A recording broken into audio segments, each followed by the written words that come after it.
Mga kapuso, idinulog sa inyong kapuso action man ng isang dalaga ang umano'y problema sa kumakalat na maseselan niyang video online.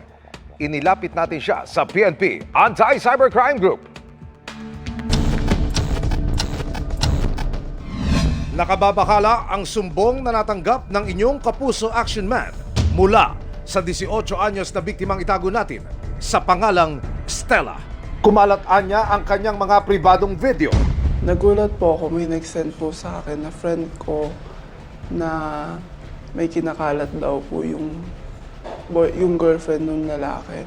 So, madami na raw po nakakita na yung mga tropa. Ang lalaking tinutukoy niya, nakilala raw niya noong 17 anyos siya.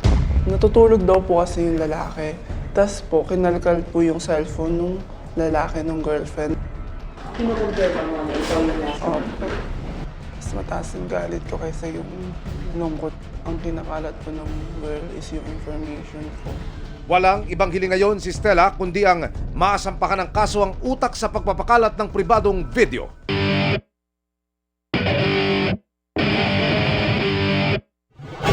Dumulog ang inyong kapuso action man sa PNP Anti-Cybercrime Group. Ayon sa batas, ipinagbabawal ang pagkuha at pagkalat ng mga sexual videos. At ito ay violation of laws natin, especially sa Anti-Photo and Video Voyeurism Act at sa ating bagong batas na Republic Act 11930, yung Anti-Online Sexual Exploitation of Children and Anti-Child Sexual Exploitation Act. So ito ay RA 9995. Lalo na ang maling pagpapakalat nito na walang pahintulot sa mga taong involved. Nag-message kami sa kasintaan at sa lalaking kasama ni Stella sa video pero wala pa silang tugon sa amin. Nakapagpasa na si Stella ng kaukulang salaysay para makapagsampa ng kaso. Huwag silang mahiya kasi ang aming himpilan ay ino-observe din yung privacy. So meron kami mechanism na ito ay hindi malalaman because this matter is confidential in nature. Nagpo-prosper po ba yung ganitong mga kaso? Particular, itong in-endorso namin.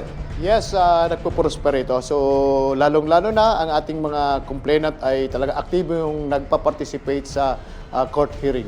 So, very thankful po ako na isang tawag lang po kay Sir Emil dahil po natutulungan niya po yung gantong case ko po na mahirap i-handle.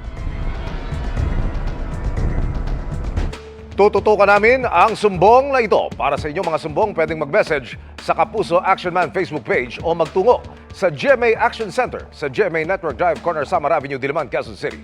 Dahil sa anumang reklamo, pang-aabuso o katiwalian, tiyak, may katapat na aksyon sa inyong Kapuso Action Man.